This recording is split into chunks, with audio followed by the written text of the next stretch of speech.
Breaking news out of Tampa, and while we still don't know what the future holds for quarterback Tom Brady, we do know that the Bucs are making a change on their offensive coaching staff. NFL Network insider Ian Rappaport is reporting the Bucs have fired offensive coordinator Byron Leftwich. He had been the OC for the past 4 seasons. Tampa Bay's offense had regressed, though, this season, averaging just 18.4 points a game, which ranked 25th in the league this season after finishing second in 2021. Buccaneers will now be looking for a new offensive play caller as they enter an offseason with equal uncertainty at the quarterback position. For much more on what this means for Tampa moving forward, we'll have plenty more on NFL Now here at 1 p.m. Eastern on NFL Network. For now, let's get you back to GMFB.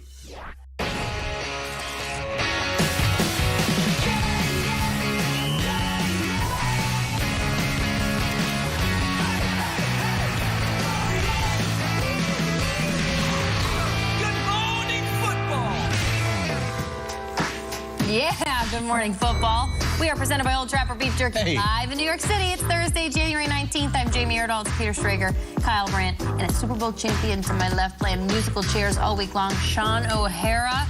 Guys, your cuppeth has been filleth with Giants talketh. Yep.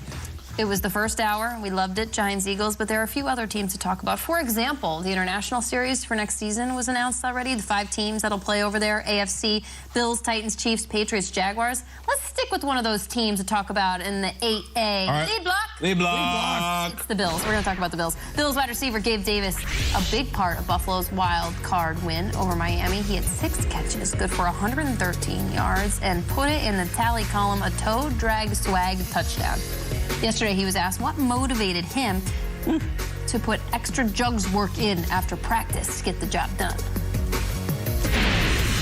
Vaughn had put the Super Bowl trophy over in the locker room and put, you said you'd do anything for it. So kind of reminded me of, you know, what we need to do to get there. And I'm going to try my best to show the guys they can trust me and do the extra work. And you know, my mom also wrote me a letter and reminded me, too, where I came from, how blessed I am to be in the position I'm in, and to remember why I'm doing what I'm doing, and also just remember where it all came from.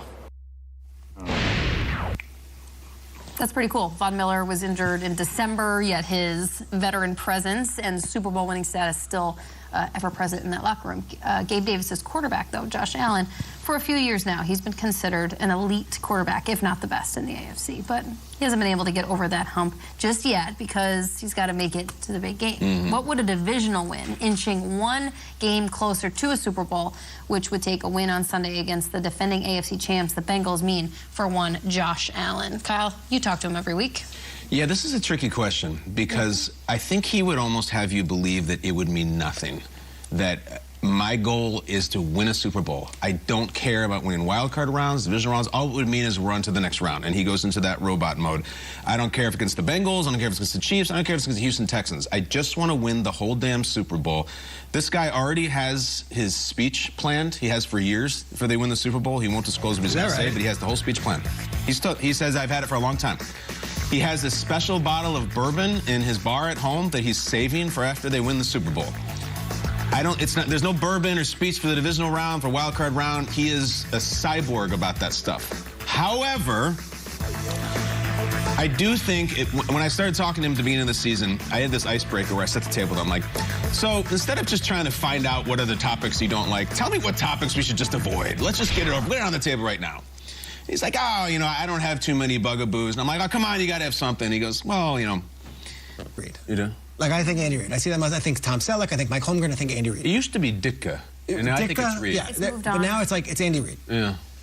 The visor is universal. Sirianni wears a visor. Yeah. You know? Lane Kiffin wears a visor. Steve Spurrier wore a visor. Oh, the answer is Andy Reid. I'm going Andy Reid. That mustache is such a thorough. Can I see some B-roll of the mustache? I think that's that right there is not tried by anybody else. You don't see it mimicked. You don't see it copied. It is from a different era. It is from a different time. It is Wilford Brimley-esque. Talk about the coloration, Peter. The coloration is a little bit of a hint of blonde. Look, everything is perfect about it. I love Andy Reid's wife, Tammy Reid. She's one of the great personalities of the league. If you go to any of the league meetings or the owners' meetings, she is like the cheerleader of the NFL. She is so beloved. She pales in comparison to that mustache right there. That is iconic right there. Andy Reid's mustache is a thing of beauty, and it is one of one. Doug Peterson, great visor. Yet I've seen the visor on several of them. Okay. I love the close-up right there of the mustache. You can see, by the way, that's not orange hair in there. That's just stained from the ketchup from the cheeseburger. Gross. My man, Big Absolutely Red. disgusting. Go on. I love the mustache. Forget the visor. The visor you could take on and take off. Anybody can wear it. Look, it's not a part of you. All right, it's an accessory. It's like an earring, a necklace. Take it off. You have a mustache like that, you own it. All right, it takes time to build something like that, to grow something like that. I see that mustache, and you mentioned Mike Dick. I think about Jeff Fisher. I think about the Walrus. All right, give me Mike Holmgren. He's got a little bit of that going on right there. Give me Tombstone. Give me like every great Westerner had a strong mustache. Sam Elliott. I mean, he's probably the greatest mustache ever lived. There it is. Love Sam Elliott. Right. Give me that, and it's got to have a little ketchup stain in it too. To be official. I'm going visor here. Go for it. I'm going visor. Yep. Make the case. Wearing a visor pisses people off for some reason. It triggers people. They don't like it. It's a loathable headpiece of headwear. I used to wear visors all the time because my head was too big for hats. I used to call it, it's like a convertible. It's a hat with the top down. And what I like about it in the sense of our beautiful NFL league here is you don't see a lot of visors outside of coaching. Like I can take mustaches everywhere. Every walk of life has a mustache. And now, like, let's be honest, the mustache has gone big. It's gone ironic. There's the whole Movember thing. There's the one, I'm wearing it because I know it's funny and I have a mustache on. There's not a lot of earnest mustaches. I really don't think it's kind of gone the way of irony constantly. You wear a visor, you're like, I'm wearing this visor. I don't give a damn what you think. I'm wearing it. I can't even explain why I'm not wearing a hat. I just want to wear a visor. And I like that it's very specific to coaching. It's not, you don't see a game show host wearing a visor. You don't see many golfers even anymore. TikTok influencers are not. No one is doing that. Jackson Mahomes ain't wearing a visor while he's doing his thing. What? That's an idea. TikTok started. You know, if you want to start a visor TikTok thread, go ahead. But I like them. And yes, can we move on, please? God, I am being rushed through this visor thing. We're about to wreak havoc on the visor community. What is so important? Go ahead, I'm done. NFL 3. I'm done. Yes, go ahead. My goodness. Wreaking havoc on your visors. That's it. I was gonna You're gonna say Tic Tac visor? A Tic Tac visor. I think we should start a TikTok account about Doug Peterson's visor because it is the more signature look. Specifically because Still going. Doug You're Peterson. This is amazing. No, I know. Doug Peterson's got the flop going, the hair flop, right? And at times I've been worried that like that thing is actually his entire head of hair and he just takes it off and it's almost like a toupee attached to the visor. Like, sewn in. It's sewn in, right? Although we just saw B-roll of him putting it back on and it wasn't attached to his hair, but I think that'd be amazing. But the majestic hair and the wind and the Jacksonville breeze, mustaches are everywhere. I was actually going to pick Tom Selleck for a segment earlier this week, so like I'm big on the I'm big on the mustache, but Blue Bloods.